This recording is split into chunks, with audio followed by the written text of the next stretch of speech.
5 muaj pas fillimit të luftës së Iranit, ushtria amerikane ka qelluar një numër të madh raketash. Raketat përdoren në mënyrë ofensive për të goditur objektiva dhe në mbrojtje për të ndërprerur sulmet iraniane. Burime për prestigjiozen amerikane Wall Street Journal theksojnë se në Washington ka shqetësime në lidhje me numrin e raketave që kalon ushtria amerikane. Sipas qendrës për studime strategjike dhe ndërkombëtare, mund të duhen nga 3 deri në 5 vjet për të prodhuar një raketë re varësisht nga raketa. Shtëpia e Bardhë dhe Pentagoni po i bëjnë presion kontraktorëve të mbrojtjes që ta përshpejtojnë këtë proces, por mund të bëhet vetëm një sasi e caktuar.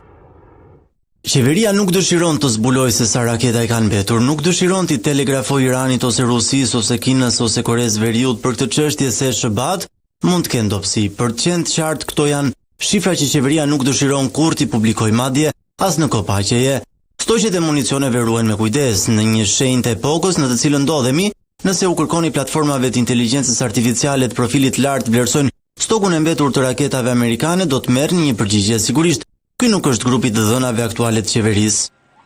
Presidenti i Shtetit Bashkuar Donald Trump, nga ana e tij, ka thënë se SHBA-t kanë raketa më së mjaftueshme. Megjithatë, ekziston një shqetësim i madh brenda qeverisë amerikane se nëse lufta me Iranin po shkallëzohet me shpejtësi, gjë që mund të ndodhë lehtësisht, ky tension mund të bëhet edhe më i mpret. Kjo është arsyeja pse me SHBA-t, një pikë të rekthese të përballjes me Iranin, zyrtarët po përpiqen të dinë se si veprojnë, dhe nëse nuk do të zbulojnë shifrat specifike që qëndrojnë në themel të këtij tensioni.